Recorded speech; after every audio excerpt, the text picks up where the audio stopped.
Ladies and gentlemen, welcome to the York Barbican for the special fans forum at the 2015 Betway UK Snooker Championship. You can get involved on social media. You can watch via the World Snooker YouTube channel and on the Facebook page. If you want to ask a question to the panel, just write it on the wall there, or hashtag SnookerFF on Twitter to get involved. Our panel tonight is Alan Algar from our sponsors Betway.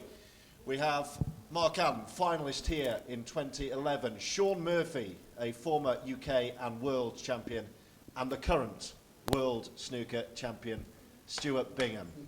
Warm welcome to everyone. I'm guessing by the way you're dressed that, Shaun, you're the only player who's been in action today, so congratulations first of all. It was, well, 6-1 I think you won today, didn't you? But he gave you a good go. Yeah, and he's somebody that I've known quite a lot about over the last few years. Ashley spent quite a lot of time working with my ex-coach from many years ago, who's sadly no longer here, Steve Prest. And I remember meeting him when he was just a young boy at Northern Snooker Centre in Leeds. And but even back then, I knew he was going to be a very good player. And I knew I had to make a good start today. I had to hit the ground running. Because these young lads, they get the confidence early and off they run off into the distance and shake your hand later on having beat you. So I knew I had to make a good start, and luckily I did and managed to carry it on. Stuart, Mark, I think you both play tomorrow. How are you both feeling, Stuart, first of all, ahead of starting here in York? Yeah, looking forward to it. Obviously got some fond memories here. Last couple of years been to the semi-finals, so yeah, I'm looking forward to it. Got Jordan Brown, so it'll be a tough match, and looking forward to it, and hopefully get a good start. I think you're playing Zhao tomorrow, aren't you? Tomorrow, Mark, how are you feeling ahead of that? Yeah, it's probably a tough draw on paper.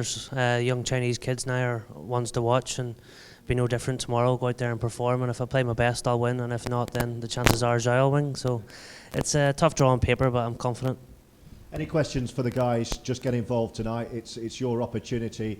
I know it's quite frustrating often to listen to the radio, people like me interviewing these guys and on TV and thinking, oh, we should have asked that. Well, you've got no excuse. This is your chance to ask anything you want for the next, half an hour, 40 minutes or so. We'll be taking the questions on our social media platforms as well. Alan, from our sponsors Betway, first of all, where's the early money being going? Actually, I guess the first question is, has the market changed since Ronnie O'Sullivan deciding not to show up in York?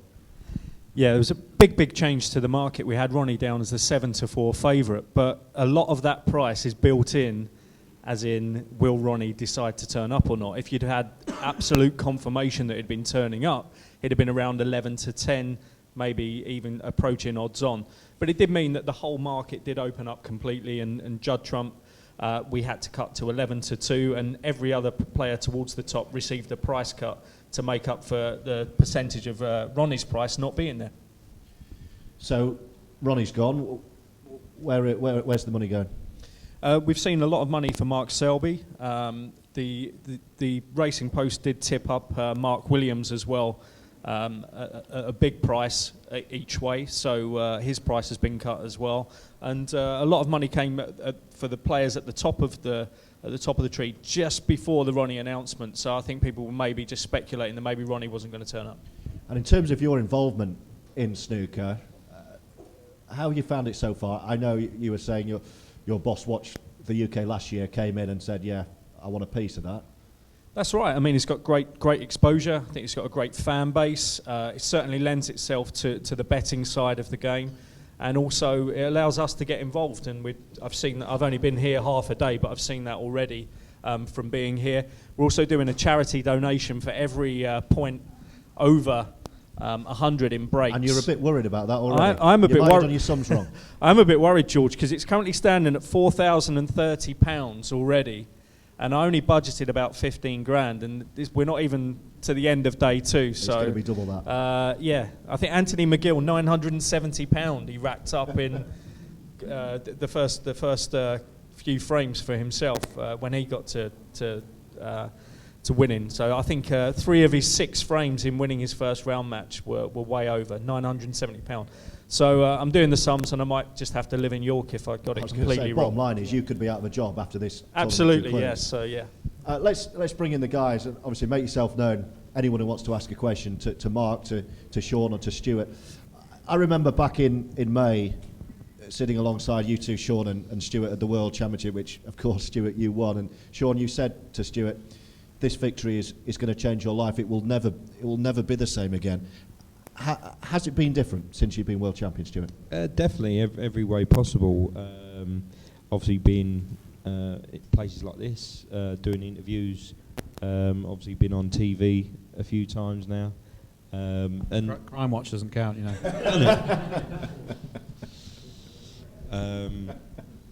Cheers, Sean. Yeah, it's just been hard. Say, for literally the first 4 weeks after, I didn't pick my cue up, and that's maybe probably the longest break I've had in the last sort of 3 years put together. So it took me maybe probably a while to get back practicing and putting in the hours in. But I feel pretty good now, and I've learnt a lot, say, in the last 6 months.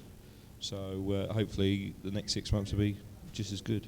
10 years in between when you won it, Sean, as a first timer, and when Stuart won it. What did you find was the biggest change to your life after you became world champion? It was for me, it was a basic thing of just you suddenly become aware of how many people watch it around the world, particularly at home here, of course, through the BBC. And 10 years ago, we didn't have things like Twitter, and YouTube was really just kicking off and things like that. And, you know, getting stopped, filling up for petrol, getting stopped and saying, are you that snooker player off the telly?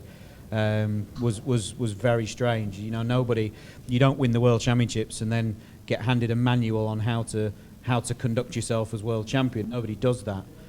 There's lots of books out there on self-help about failure and dealing with disappointment and all the rest of it, but there are no books out there about dealing with success and learning to cope with life as world champion. Took some getting used to. Mark, just one to you before we take some questions. I felt left out there. That was the world champion conversation there. But listen, you've won titles, but not one of the big ones yet. Just listening to these two talk in that way, what does that do to your own hunger? Well, it inspirational, really. You know, these are people that I've played with for a number of years, and they've won world titles, UK titles, no Masters titles. Obviously, Sean's triple crown holder, and Stuart's a world champion. So these are people I can aspire to and learn from. They're players that I know I've beat in the past, so I know I can go on and achieve what they have achieved, but I have to just keep doing the work that I've been doing, and whatever happens, happens. But it's good to have these guys to learn off. And when these guys won the Worlds, well, all due respect to them both, they were surprise world champions, which must give the rest of the field so much motivation. That's it, exactly. Obviously, when Sean won, he was a qualifier, and I think number 48 in the world, if I remember correctly. And no, it shows how good our game is, the strength and depth when people like that are coming through to win world titles. And Stuart will probably be the first to admit he wasn't one of the fancied runners at Sheffield, but thoroughly deserved his victory with the draw he had. It doesn't get much harder than beating Ronnie O'Sullivan, Judd Trump, and then Sean Murphy 3 matches in a row. So thoroughly deserving world champion. Like, I was 50-1. I weren't that much about that. All right, let's take some from the World Snooker Twitter, at World Snooker1 if you want to get involved. Wesley says, I know the age Murphy started playing, but when did Bingham and Allen start playing on a full-sized table? Stu, when did you start going on the big one? A month before my 14th birthday. I had a table when I was 8 or 9, a little 6'3", but I obviously played loads of sports in between, but say a month before my 14th birthday, I went down a club with my brother and 2 of his mates, and the manager there sort of took me one side and said, you got some potential. That was 25 years ago. What did he know? just something similar to Stuart. Obviously started on a 6x3 that I got for Christmas, and first time on a full-size table when I was 12 years old. I used to go down with my dad and my brother every Sunday afternoon, and a few hours practice, then started at the local snooker club. And similar to Stuart, really, one of the guys in the club was one of the top amateurs in the country at the time, took me under his wing, gave me free practice, things like that, and pushed me in the right direction. Are there any rules, trends, Sean, to when you should go onto the full table from the smaller one, or is it just how you're feeling and how good you're playing? You know, I'm not really sure. I guess just when you're old enough to see over the table and old enough to get over it, then you can play like. I mean, Wesley, that's actually tweeted that question in, is a young player himself. I think he's known as the crate around the Midlands because he drags a little crate around with him. He's not yet big enough to play without this box, but you should see him knocking the balls in. I mean, he's a phenomenal player. If he carries on the way he's gone the last couple of years, then he's going to be a force in snooker, no questions asked. He's already a phenomenal potter. Does that mean he's going to go on and be a doesn't mean that at all. There's so many distractions along the way, things to take your mind away from the game, and if he's got to not only be big enough and good enough, he's got to be focused enough as well to stay on that dedicated road. The format of tournaments, the major tournaments, and indeed the season has changed so much in recent years since Barry Hearn got involved. We've all been here, years ago. I guess when you won it, Sean, it was completely different to what it is now. And one question from Mike's 147 to you guys: do you prefer the current format, the new shorter best of 11, or how it was, the old best of 17 at the UK Snooker Championship? What do you think, Stuart? The best of 11 now actually feels like a best of 17. How many best of 7s matches we play now? The best of 11 does seem like a long match. But I personally like the best of 17s over 2 sessions. You get a true winner over a day. And is that just because it gives class a chance to shine? If you have a bad session, it's not terminal for you. Yeah, I suppose so. But you say you went into a match knowing you could probably relax a bit and sort of get going. But now best of 11, you sort of got obviously same thing. You got the 4 frames and then an interval. Then you sort of get yourself going. But yeah, I definitely prefer the 17s. I think I know what your view is, Sean, on this. Yeah, I mean, I personally would have preferred the longer format matches, but I think we all understand in today's era of having everything fast and quick and instant, and with Facebook and Twitter and everything's on call these days, people want to turn up for a session of snooker and see a result. And whether we like playing in best of 11s, 7s, 35s or 17s doesn't really matter. The rules are the same. First past the post wins. And, it's our job to get on with it and try and put on a good show. People don't like change. We're all purists at heart. But we know that traditionalism has to change every now and again for the commercial benefit of the sport. So I think we're all behind it. Does it affect you in any way, Mark? I know you don't normally like telling Barry Hearn what you think about things, so... It's funny, this is probably one of the first things that got me in trouble with Barry. It was the shortened format here 3 or 4 years back, so I'm still against it. No, I think I'm with Stuart that the longer matches definitely lend itself to the better players coming through more often. But as Sean said also, you have to just get on with it. The change happens, and no matter how much we complain, Barry's not going to change his mind on things, so you just have to get on with it, and the best player will still come through no matter what format you get. Alan Alger from Betway, how does it affect how you price up the odds for matches if it's a longer, say a best of 17, where you would expect the likes of Mark and Sean and Stuart to come through, and then say exactly the same match between Stuart and his opponent, if it was say a best of 9 or a best of 11, how would that affect things? I'm sure it's not been done for our benefit, but it does actually play into the hands of the bookmakers, because as the players have just said, there's more chance of an underdog winning. So it gives us a better chance on our book. But I think that it also means that, especially when the latter rounds of this tournament are on the TV, people like to dip in and out.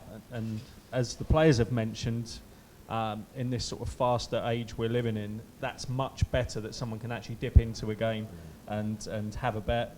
And then they've probably got their bet settled before they go out again. Our traders have to make account for the fact that in the shorter game format, yes, the favourite won't be as short as in a longer game where class will tell. We'll take more questions from our social media platforms in just a moment. Just one from me, guys. I promised myself on the way here that I wouldn't make this too much about Ronnie O'Sullivan, because these things always are, but you can't ignore the fact that the defending champion isn't here. How does that affect you players, something like that, when a guy who isn't even here still manages to take headlines? And I know you know him very well, Stu. Obviously, I was with him at the weekend, and he's obviously got his reasons. But so you'd only for me, I'd only play Ronnie in the maybe semi-final or quarter-finals or something. So you'd have to get there to obviously play him. So it obviously, I think the tournament is better when he's in it. Obviously, the media and the fans are obviously a bit more up for it, but say he's got his reasons why he ain't here, and you got to respect that. Barry's obviously put in place that if you don't want to enter it, you don't have to. I know this won't be one of his reasons, but it's actually the hardest tournament to retain on the whole tour. It hasn't been done since the mid-90s. So he'd have been really up against it to actually come back and win it 2 years on the trot. So having looked at the stats, I wondered if that might have been in his mind. Well, hearing that, that's probably why he should have entered. Ronnie's always been out to prove people I'm wrong. guessing Ronnie didn't know that, because that probably would have inspired him to come more. I think we should have told him, yeah. So are you not entering the World Championships this year? No one's ever done it, yeah. No one's ever done it. Does it weaken a tournament, Sean, when a defending champion doesn't come back, or does it not bother you in the slightest? I think it's a very difficult one to answer, because you've a man who we've tried to predict the thoughts and movements of for 20 years or more now, and Ronnie's extremely hard to predict. You know, you don't know whether he's going to play at all. You don't know whether he's then, when he does play right-handed, left-handed, one-handed, and all the other things. The guy's an absolute genius on the snooker table. But I think all the players would be telling a little Porky if when he doesn't enter an event, we all don't go, oh, great, we've all got a bit more of a chance. At the end of the day, the guy's the most talented player we've ever seen. Can win a tournament having not played competitive play for nearly a year, and absolutely deserves all the accolades that he gets around the world for his ability as a snooker player. Does it devalue the event? I don't think so. I think it's derogatory to the rest of the tour to say that one man makes a tournament. Our ticket sales are better than they've ever been. Viewing figures are better than they've ever been. So does one man make the tour? No. But they are very special when he's here, and I hope he comes back soon. Do you think we'll see him, Mark, in Sheffield? Who knows? If there's a Pro-Am or something he might turn up for. He's been turning up to Pro-Ams in Gloucester recently, and not turning up to the main tournament, so you just never quite know what you're going to get, and that's part of the reason why people love Ronnie O'Sullivan. Same reason they loved Alex Higgins back in the day, and they just never quite know what they were going to get with him. And no, he's a great draw for our sport, but the sport will go on without him. Hashtag SnookerFF to get involved on social media. Any questions from the floor before we go back to our social media channels? Do make yourself known. I know you're all... Oh, hello. Yes, sir. What do the chaps up there think about the new formula where they have to play the up-and-coming ones?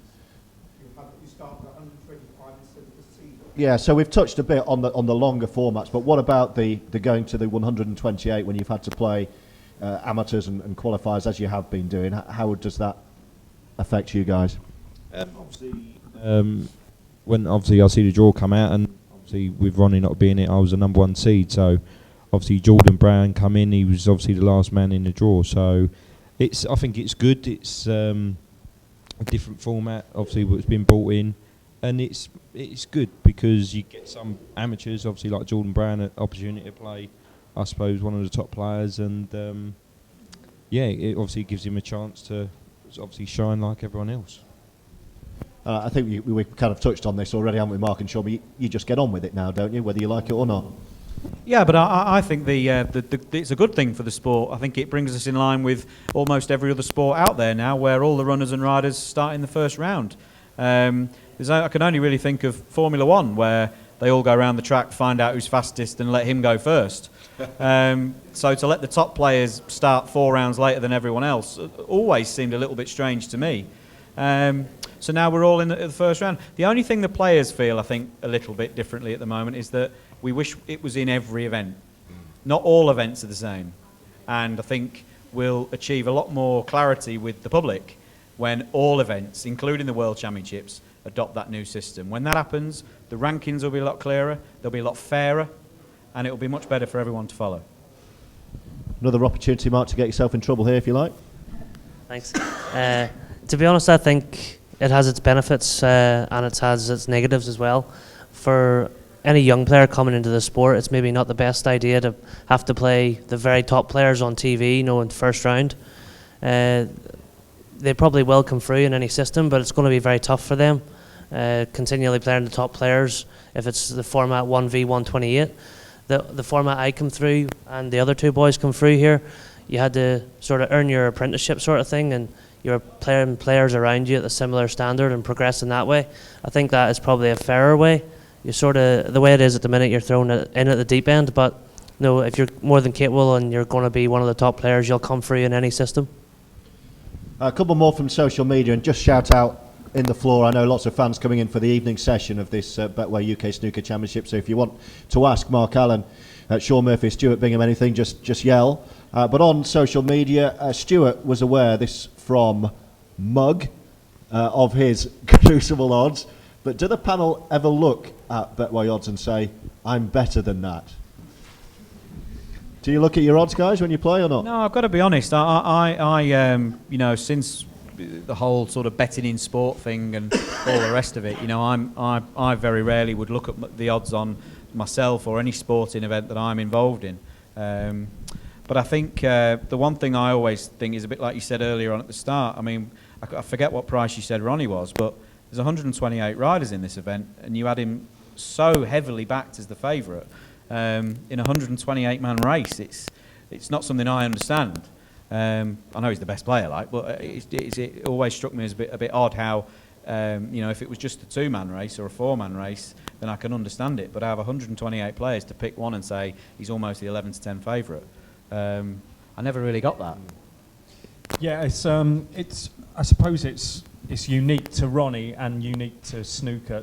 The second thing I'd say about that is the fact that a lot of punters want to back him, so it's almost a supply and demand thing where we say to ourselves, well, even if we put him at this price, which to you, even with his known talent, seems absurd, people will still back him.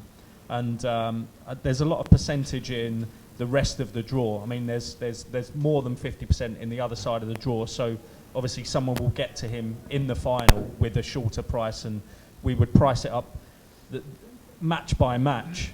Our trader will look at it and say, well, he's likely to play this person in the second round, he'll be heavily odds on, add all the prices together, and when you get there, you will find a quite short price for Ronnie. The perverse thing to me as a snooker journalist looking at this, in terms of the odds for Ronnie, is he'd be one player I would never bet on. Because, you know, you might look, as Sean says, at that 128-man field and say, well, yeah, if he's on his day, he'll probably beat the other 127 players. But you've got absolutely no idea whether he will be or not. He could just walk off and not be bothered. That's very true, and our odds compilers try to put that into the price.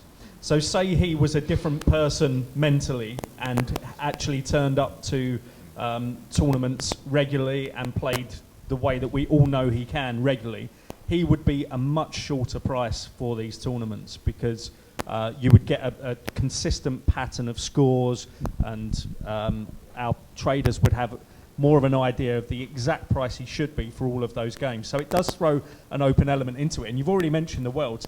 He's 4-1 favourite for the Worlds without even us knowing if he's going to turn up, which, again, the players might find absurd. And again, like the person asking the question, might be the kind of thing they look at and say, that's an insult to the rest of us. And what happens to anyone that bets on him for the World Championships now and he doesn't enter it? I think that we would be kind enough to give back money. We don't have to give back money. We did for this particular tournament for anyone that backed Ronnie. If anybody backs him for the Worlds and the price shortens and it does look as if he's going to turn up and then he doesn't, I think we might have a decision to make. But usually we're quite fair to our punters and let them have the money back. Any more questions from the floor? I think, Stuart, we're going to have to let you go in about 5 minutes to do a piece on BBC Radio 2 because you're so big time these days. So if you want to ask Stuart anything, you've got about 5 minutes. Yes, sir. Yeah, I just wondered how many hours do you practice each week? Do you practice against fellow professionals? And do you ever, need motivation to practice? So how many hours a week do you practice? Do you practice against fellow pros, and do you struggle for motivation? And that was something that Stephen Hendry talked a lot about towards the end of his career, that he just couldn't be bothered getting on the practice table anymore. I still love it as much as I did when I first started. When I come back from Romania the weekend, and first thing Tuesday morning, I was actually playing a guy, Sean O'Sullivan. Maybe probably a few other would like, right, give me a day off, and I'd still love it. I may probably practice between 2 and 6 hours a day, 7 days a week coming up to a tournament, maybe probably 5 or 6 when there ain't a tournament. But yeah, I'd say I love it, and obviously where I'm in Essex, I've got a load of people to practice with. Mark King, who's he must have finished by now. Alan Taylor, Zach Shurty. I'll go on and on and on. But that's quite a big range between 2 and 6 hours a day. Say you did the minimum of 2 hours a day. That doesn't sound a great deal to me. That's a long lunch break. That's when I'm practicing on my own and I feel like I'm hitting the ball well. I'll do a few routines, and if I obviously complete them, sort of first go, second go, sort of 2 hours, you only sort of keeping your arm going. If you need to work on something, then obviously you go longer. Sean, Mark, how does that compare with what you do? I'm just devastated I lost the world final to a man who only practices 2 hours a day. Can't get my breath. I would be a harder practicer. I would be at my table sort of 40, maybe 45 hours a week, mainly on my own. Practice with my coach, Chris Henry, when he comes over to the UK for big events. And really over the last couple of seasons have toned down my practice with other players, choosing instead to spend those times just on my own, working on different shots, different parts of my game. I've always got more benefit out of that personally. But, you know, there's so many ways of skinning a cat, and what works for me doesn't work for everybody. And Mark, you don't practice at all, I don't think. I think I'm probably quite a hard practicer. I probably try and do 3 or 4 hours a day on my own, and if I'm playing someone, I'd normally try and get 2 or 3 hours on my own and 3 or 4 hours playing someone, so probably equates to maybe 40 or 45 hours, something similar to Sean. It varies as to how I feel in myself. If I feel I'm struggling, I do a little bit more work on my own. If I feel I'm hitting the ball well, I'd rather play people and bash them up. So, for me back home, I don't really have that many players to play against. I've obviously Joe Swale, who had a good win last night, Fergal O'Brien, and Jordan Brown, actually, who's playing Stuart tomorrow, is one of my practice partners. Other than that, there's not many players back home for me to play, so a lot of the time is spent on my own, but I enjoy it. You know, I go through phases where you don't really feel like playing that much, but in general, I think I still enjoy it as much as I did, and I practice very hard. So is Jordan going to bash him up then? What's going to happen? I think Jordan's got a chance. Obviously, it's going to be a big test for Jordan. Now, he's not really experienced this, on a big stage before. He did beat John Higgins in a PTC in Scotland. But if Jordan can settle early, the nerves play a big part. Playing world champion, on the biggest stage. But I play with him on a regular basis, and I know that he's a very good scorer. If he can settle early doors and win one of the first 2 frames, he could put Stuart under pressure. But obviously, Stuart's world champion and favourite for a reason. Any more questions for Stuart Bingham before we let him slip off to who is it, Simon Mayo on Radio 2? Yes, it is. Sending my very best. Anything else from Stuart Bingham before we let him go? No? I think you're free, Stu. Oh, we do. Oh, we do. We've got one. There we are. Just sticking with practice, actually, I've shown this a few months ago, you gave it live.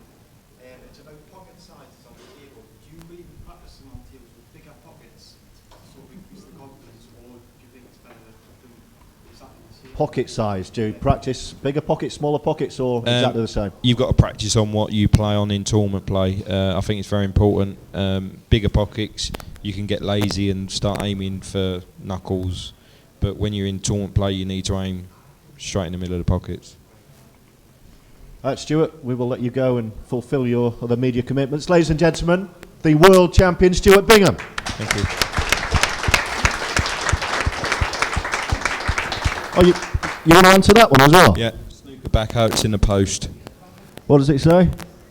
Can Stuart give me another grand? Oh dear.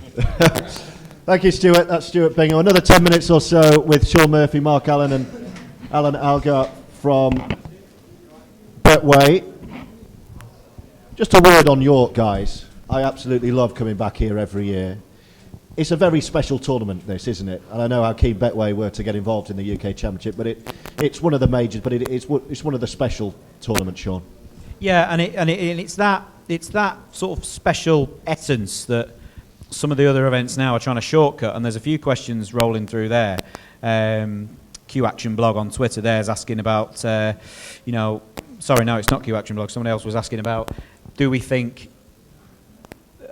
events might take place, the fourth major, what might become the fourth major, and which of the new events might become a fourth major? Q Tracker on Twitter is saying which of the new events do you regard as a potential fourth major, and of course it's very, very hard to shortcut that history that specifically the BBC events do have. It's very hard to buy that, isn't it? It's very hard to sort of invent those great memories that we've all got. We've all grown up watching snooker, and be it this venue or another venue, we've all seen the great championships over the past years. And it's very, very hard for new tournaments they can have as big a prize money as they want. They can have, they can chuck money at them all day long, but it doesn't give them that historical factor, which for me makes them a major. Can you put your finger on it, Mark? What makes a tournament special? What gives it that gravitas that you just don't want to miss it? Well, a lot of what Sean just touched on, really. The history attached to events is the biggest thing for me. If they ever moved the World Championships from Sheffield, it would lose a lot for me. I remember watching snooker as a young boy, Stephen Hendry dominating in the mid-90s at Sheffield, and when you turn up there's a surreal sort of moment that you just can't put your finger on, but you're just so happy to be there. And I think, as Sean says, money doesn't really mean anything. You can throw all the money in the world at an event and it won't have the same prestige as the Worlds and the Masters in the UK because of the history attached to them. Just a few more minutes of the fans forum, guys, so anything from the floor, just shout out, put your hand up, and you'll get a chance to put your question to the guys. Yes? 4 new tournaments next year. Going to be an incredibly busy calendar. What do the guys do to chill out and relax in between? So it's an already crowded calendar, another 4 new tournaments, Sean, next year. What do you do with your downtime? How do you make sure you're razor sharp for each of those tournaments and travelling all across the world to play in them as well? Yeah, I think it's very difficult. It's becoming a very difficult thing for snooker players to deal with. I think we're still, some of us, in the mindset of 6 or 7 years ago where we only had a handful of events. Now our calendar's absolutely packed, raving full. So I think over the next season or two, I think you'll see more players start to pick and choose events because you can't play every week. You certainly can't play to your best every single week. You see it in all of the sports. Even football, where they play most weeks, they go on a run and then they have a dip. Tennis players don't play every week, neither do golfers. And I think eventually snooker players will do the same. But what do you do when you're not here playing snooker and you're not practicing? You have a bit of downtime. What do you do? Do you play? Are you a golfer? Yeah, I personally, I'm into my golf. I'm into box sets. I do whatever I'm told to at home by Lane. Don't I? No. Bit of gardening when I'm allowed. Apart from that, Getting old. Yeah, getting really old, yeah. Oh. Mark, what's your non-snooker hobby of choice? Similar to Sean, really, golf and socialising with friends and getting drunk. So that's. I think snooker's such a serious sport that you need to have something to take your mind away from it. And for me, spending time with family and friends at home and chilling out on the golf course, that's probably the best way for me to do it. And as Sean touched on, with so many events now, we're in a fortunate position in the rankings where we can pick and choose and not have to go to every event. You still have to put the hard work in on the practice table whenever you're not at events, but you need time off too. We're human beings like everyone else. Your other halves must hate you. In snooker and golf, you've chosen as hobbies 2 of the most time-consuming sports that you. Why do you think we've picked them? That wasn't chosen by mistake, was it? Just nipping out for a game of golf, love. 5 hours later. You're lucky that she's laughing. Just before we wrap it up, guys, anything else for Sean, who's been playing this afternoon, or for Mark Allen, who's playing tomorrow, or for Alan here with our sponsors at Betway? Your final choice? Yes, go on then. With the new format of 128 in, when is it likely we're going to see a lady in the 128? Well, there's a big question. I think Barry was asked something similar in the fans forum we did in Sheffield at the Worlds in May. Given that we now expand these big tournaments to 128, what chance having a female coming in to that 128 draw? I really don't know. I mean, it's a numbers game. If you look at the rankings and you see how many top players and players on the tour there are from China, and you do the maths on population and people playing and participants, then you understand why there's so much big percentage of Chinese and from that part of the world. I think, honestly, I just don't think there's the numbers of ladies playing cue sports, let alone snooker, around the world. And I don't know whether that's historically because in years and years ago, snooker clubs weren't necessarily places where ladies would go. Necessarily, they weren't always welcomed. That's obviously changed now. It's completely different these days. But historically, they weren't ladies' sports traditionally, and I think that takes a long time to change. It's certainly nothing to do with ability. It's nothing to do with dedication or practice. I think it's more to do with a culture and an ethos that in snooker is still catching up sports like tennis and golf. Would you concur with that, Mark? Yeah, I completely agree. There just doesn't seem to be enough women playing the sport. Something could possibly be done about that at grassroots level. I know that Jason Ferguson and World Snooker are trying. They're trying to bring women into the sport, and I'm all for it. No, it's a bit of an awkward question for me. My ex-partner's the ladies world champion, so maybe I don't want to see her here. But in general, it'd be great for the sport to have new faces, whether they're women or whether they're new Chinese young kids coming in. It's great for our game to grow globally, and both male and female. Ladies and gentlemen, that feels like quite a nice place to leave it with the crowds as well coming in for the evening session. Please, a warm thank you to Alan Elgar from Betway, Mark Allen, finalist here 4 years ago, and the former UK World and Masters champion Shaun Murphy. Big round of applause to all three. Thank you. Well, I hope you continue to enjoy the Betway UK Snooker Championship and keep involved and in touch across our social media platforms on Facebook, at World Snooker 1 on Twitter as well. For now, and from the York Barbican, this Fans Forum, thank you very much indeed.